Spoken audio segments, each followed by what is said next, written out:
when you see Dementia Action Week in your diary, it's kind of easy to make assumptions. You might think, well, that's for people who've had a diagnosis, or for carers, or for people of a certain age. And really, this session is for all of you. And if you've had a diagnosis, this session's for you. If you're worried about getting one, this session's for you. And if you're looking after someone or just want to understand a little bit more about dementia, then this session's for you. Because brain health isn't something that starts to matter when something goes wrong, it matters now, and it matters for everyone at every age. So over the next 30 minutes, I'll do a few things. I'm going to talk honestly about what we know and what we don't, challenge some of the noise that you'll hear about brain health, and talk about the bits that don't really get talked about enough: identity, emotion, connection, the carer's experience, and what it actually means to live well, diagnosis or not. And I'll do that without being gloomy, hopefully. And because there's a lot of gloom around dementia, most of it isn't necessarily warranted. Before I go any further, there's something I need to say about who I am, because I'm here talking to you about brain health, about compassion, about staying connected to people living with dementia. And it's only fair for you to know that I've not always got this right. I spent a lot of my working life on this topic. I've worked with people living with dementia, their families. I've worked with service providers. I've written books and papers on the emotional impact of dementia. So on paper, I'm supposed to be something of an expert. But in real life, my grandmother had Alzheimer's disease. I was too young really to understand what was happening. What I remember is being angry at her because my grandfather, who was caring for her full time, was actually dying of cancer at the same time. And he'd drive her around in the middle of the night because she thought it was daytime. I didn't have the capacity at that age to see her clearly. I just saw what was being taken from him. 3 years almost to the day, I lost my father to Alzheimer's disease. My mother had died suddenly, unexpectedly, about 2 years before he did. There's a lot of raw emotions in the mix, and looking back honestly, I could have shown him a lot more compassion than I did. And I'm supposed to be the expert in emotional impact on dementia, and I failed in many ways, and in many of the ways that matter, really. So I'm not telling you this for sympathy, and I certainly don't want to over egg it. I'm telling you because it would be dishonest of me to talk about this topic without acknowledging this. Expertise isn't really the same as getting it right. Knowing things doesn't protect you from being human. And if there's one thing I wish I could go back and change about how I handled my father's illness, particularly, I waited too long to say the things that I should have said. I assumed there'd be time. I assumed there'd be the next visit, the next phone call, and then there wasn't. So let me say this directly, because it's the thing I most wish someone had said to me at the time is, don't wait. If there's something you need to say to someone you love, then say it. And don't save it for the big moments. Small acts often are worth much more than grand gestures saved up for a later time that may never come. And after all, attention is the rarest and purest form of generosity. So take everything I say really in the spirit it's offered. It's not a lecture from someone who's figured it all out, because I haven't, but it's from someone who's learned sometimes too late what matters. So I'm going to start with the basics then. What is dementia? This is really where language matters, because there's a lot of confusion when people talk about dementia. Dementia is a syndrome. That means it's a collection of symptoms, things like memory problems, changes in thinking, changes in behavior, difficulty with everyday tasks. When we say someone has dementia, what we're really describing is a pattern of symptoms that someone is experiencing. Dementia is not a disease in itself. It's what the disease looks like from the outside. The diseases that cause dementia are a separate thing entirely. So Alzheimer's disease is one of them, and you've probably heard of that one the most. But there's also others: vascular disease in the brain, Lewy body dementia, frontotemporal degeneration. Each one has a different underlying mechanism. Each one affects different parts of the brain, and each one progresses differently and responds differently to various approaches. So when someone says, my mother has dementia, what they're really telling you is that she's experiencing a pattern of symptoms. What they're not telling you necessarily is what's causing it. And that's a distinction that really matters, because Cause shapes almost everything about what comes next. No two people experience dementia in the same way. Even two people with the same underlying disease will have different journeys through it, different symptoms, different pace, different strengths that remain, different things that become harder. This is because dementia doesn't happen to a brain in isolation. It happens to a person with all their history, all their character, and all their context. And dementia is not just something that happens to older people. People in their 40s get diagnosed, people in their 30s. Younger onset dementia is real and it's more common than people realize. That changes how we should talk about it, plan for it, and support the people living with it. So I'm starting here because understanding what you're dealing with is the first step in being able to do something about it. Dementia rarely occurs in isolation. Most people living with dementia also have other long-term conditions running alongside it. High blood pressure, diabetes, heart disease, arthritis, depression, sometimes several of these.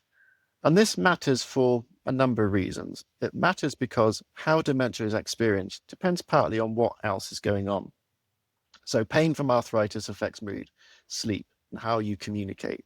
Untreated depression can mimic or worsen the cognitive symptoms of dementia. A urinary tract infection can cause a sudden dramatic deterioration that looks like dementia getting worse, but when in fact it's actually entirely something that can be treated. So if someone that you're caring for, someone you love, seems to be suddenly getting worse, don't assume necessarily it's a dementia. Get it checked. It might be something else. It might be something fixable. It also matters because good care can't treat dementia in isolation. A health system that sees only dementia or ignores the diabetes, or it treats the heart condition but doesn't think about the dementia, is failing that person. Joined up care isn't a luxury, it's really the bare minimum. Now that matters because on the more hopeful side, looking after other conditions can have a real positive impact. So managing blood pressure well, treating depression properly, getting hearing loss addressed. These things don't just protect the rest of your health, they often improve how you experience dementia itself. And they give you more good days, they give you more clarity, more energy to do the things that matter. So when we're talking about brain health, we're really talking about whole body health. The two can't be separated. Looking after your body, looking after your mood, looking after the conditions you already live with, all of that is part of looking after your brain too.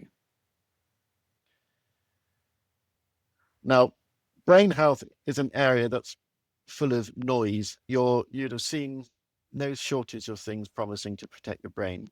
Supplements, superfoods, specific diets, miracle ingredients. I'm not going to bash any of them because a lot of it comes from people trying to help themselves. And sometimes it's worth trying things, but the evidence for most of it, at best, is pretty thin.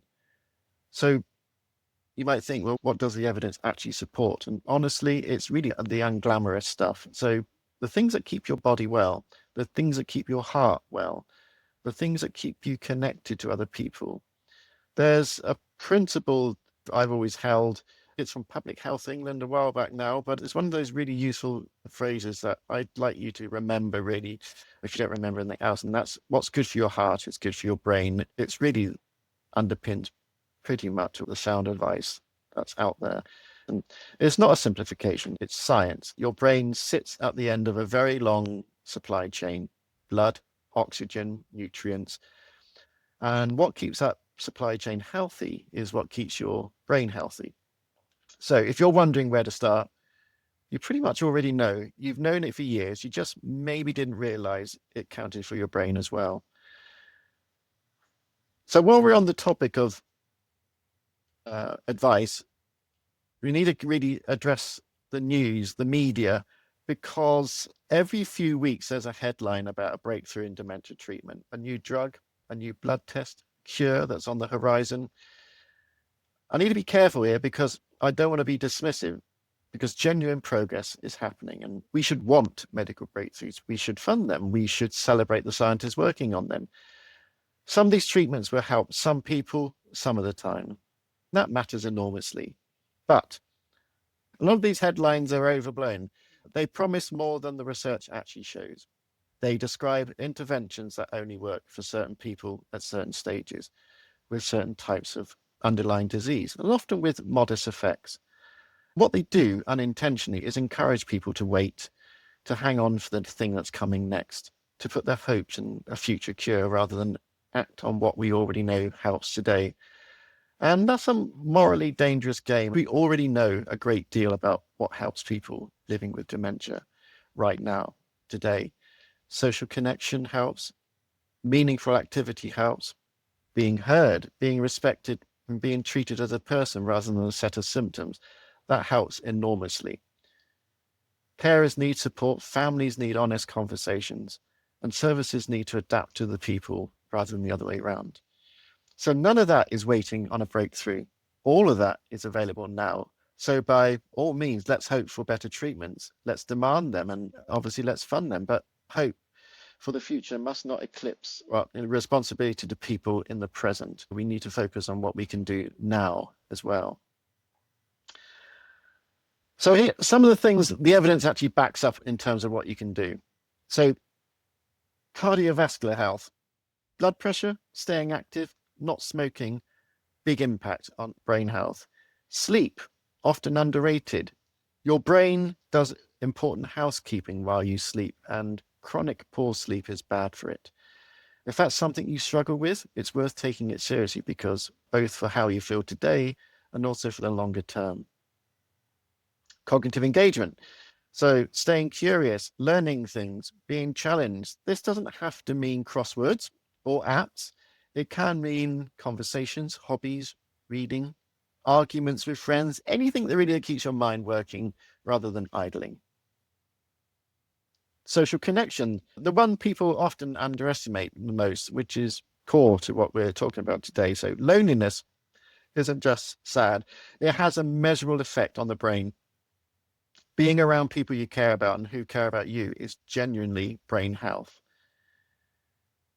And then psychological well-being, long-term stress, untreated anxiety, depression. These aren't separate from your brain. They're part of how your brain works and changes over time. Looking after your mental health is looking after your brain. Hearing and vision. The evidence on this has shifted substantially in recent years. Hearing loss is now considered to be one of the largest modifiable risk factors for dementia that we know of. And the mechanism isn't just biological, although there is a biological component. It's also that when you can't hear well, you start to withdraw from conversations. You stop going to the busy cafe. You retreat. And that retreat is what really does the damage. Same for vision. Stay engaged with what's going on around you. Your brain depends on a steady stream of sensory input. And they're not vanity issues, they're brain health issues. Now, these aren't separate levers, they interact. So better sleep makes you more likely to exercise. Exercise makes you more social. Social connection makes you feel better mentally. You pull one lever, you'll pull the others. You don't have to do everything. You just need to start somewhere. And none of this requires you to be wealthy. None of it requires you to be technically or digitally savvy. A lot of brain health advice these days assume you've got a gym membership, a subscription to a meditation app, a cupboard full of supplements. The things that matter most are mainly free. Walking, talking to people, listening to people, sleeping properly, eating responsibly, reading something, cooking something, being part of a community. And whether that's a family, a faith group, a club, or a neighborhood, these things don't require Wi-Fi and they don't require disposable incomes. The well-being industry has dressed up brain health as a luxury good. It isn't. It never was. The most powerful thing that you can do are the things humans have always done. And importantly, it is never too late to tackle any of these. I don't want anyone hearing this and thinking, well, I'm past the point, it doesn't really matter. You're not. The research is very clear on this. Changes to lifestyle in midlife, in later life, even after diagnosis, they still help. They still protect. They still improve the quality of your life. Whatever age you are when you hear this, starting today is better than not starting at all. But another thing that often gets lost in these conversations is dementia doesn't happen in a vacuum. It happens to a person with a history, a culture, a set of beliefs, a gender, an ethnicity, a sexuality, a life that's been lived in a particular way with particular people in a particular place. And all of that shapes how dementia shows up, how it's talked about, whether it's talked about at all, and how the world responds to it. Some communities have higher risk profiles than others, and many face additional barriers to getting a diagnosis in the first place, or not finding support that actually fits their lives or their language. Women are disproportionately affected, both as people living with dementia and as the carers of people with dementia.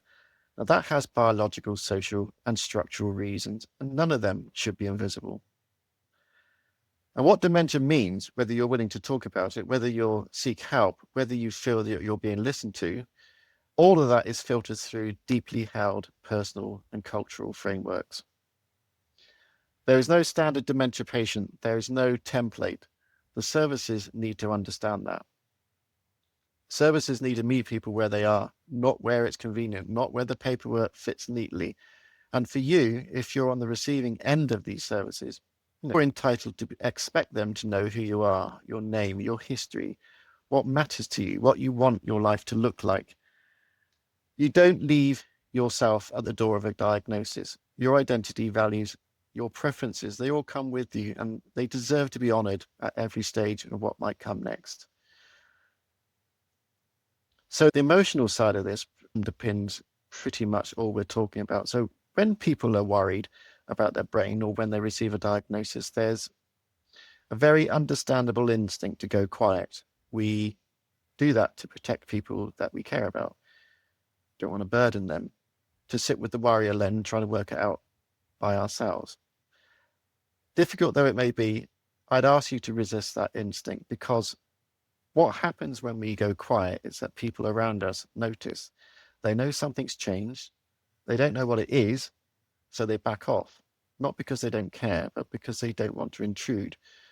And then you're alone, and they're alone, and the space between people gets bigger and bigger.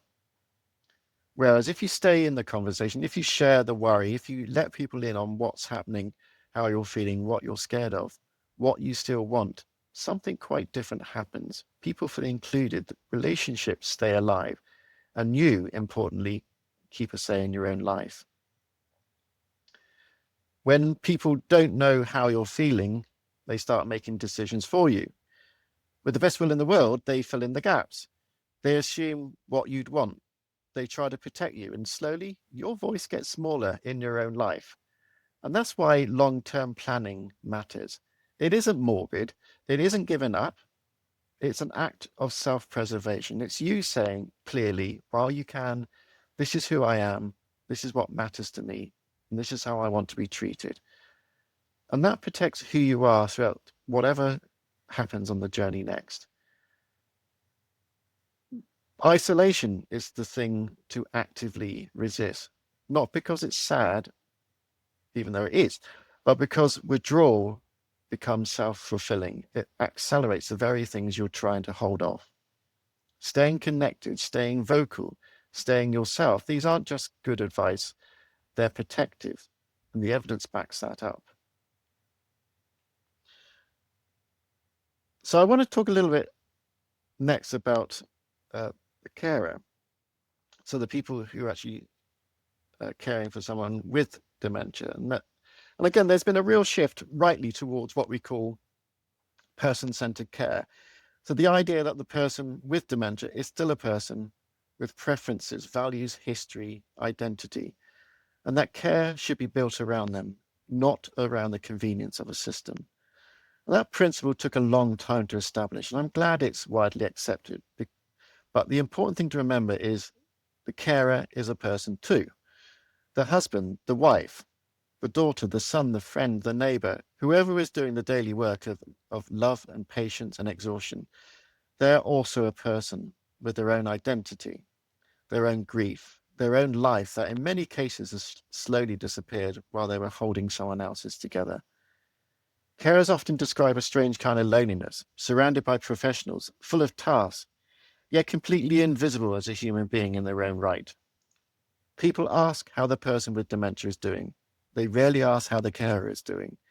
And when they do, the carer usually says fine, because what else are you supposed to say? The well-being of the carer isn't separate from the well-being of the person they're caring for. The two are bound together.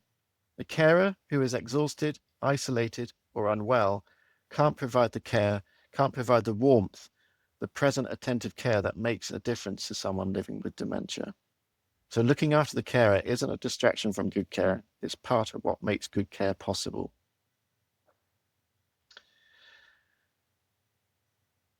Now, I want to also state something else, or name the elephant in the room, and that's stigma around dementia. And there's a lot of stigma um, around dementia, but also ageism itself in society.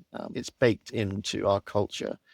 Now, stigma and ageism get inside people. You hear the messages often enough, you start to believe them. You start to feel like a burden. You start to feel invisible. You start to feel like a diagnosis is a death sentence. This is what we sometimes call self-directed ageism. It's when things society tell you about getting older, so that you're past it, that you don't matter as much, that your opinions are out of date, that you're a burden, they start getting inside you. You start saying them to yourself. Oh, well, I'm too old for that. Or what do I know? I'm just old. I don't want to be a nuisance. We've all heard this. The research on this is genuinely striking. People who hold positive views about their own aging live longer, stay healthier, and recover better from illness than people who hold negative views about aging. And that's not a feel-good slogan. That's measurable outcomes. So if you catch yourself shrinking, apologizing for taking up space, brushing off your own opinions, telling yourself you don't matter as much as you used to, please notice it. Push back against it, not because positive thinking is a magic spell, but because the way we talk to ourselves shapes the way we live. You are not less relevant now than you were 30 years ago. If anything, you've got more to offer, more experience, more perspective, more of a life lived. A diagnosis isn't a death sentence either. Nothing fundamentally changes the moment you receive one. You are still you, the same person you were the day before, with the same memories, the same loves, the same opinions, and the same sense of humor. And that sense of who you are, your personality, your values, your relationships, they persist even into the later stages of the condition.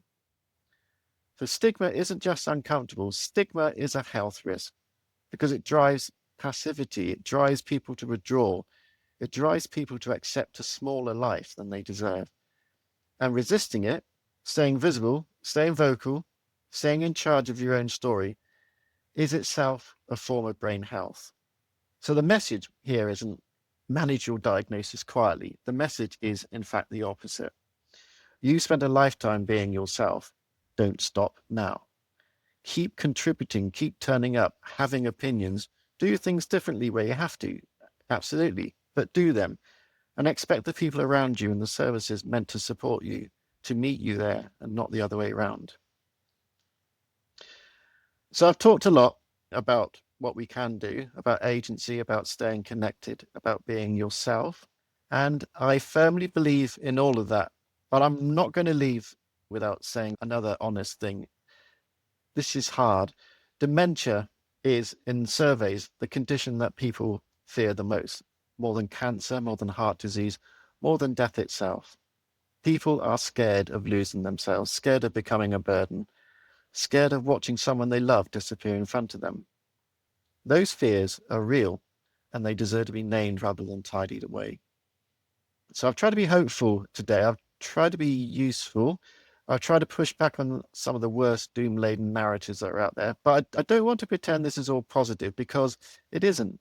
No, there is genuinely loss involved in dementia, real grief, real difficulty.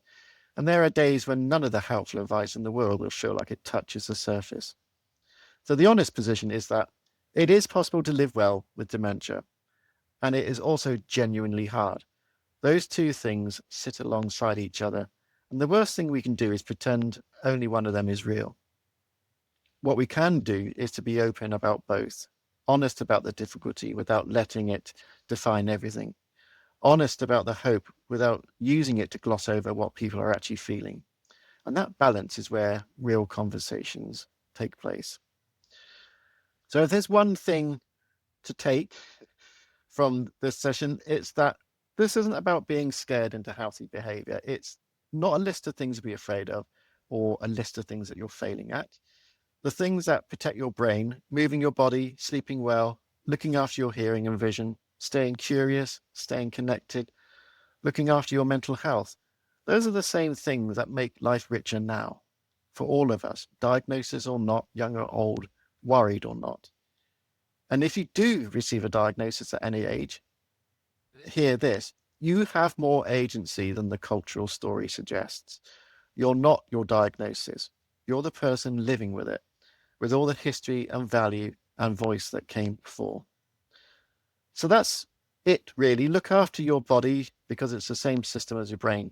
Look after relationships because they're not separate from your health. They're part of it.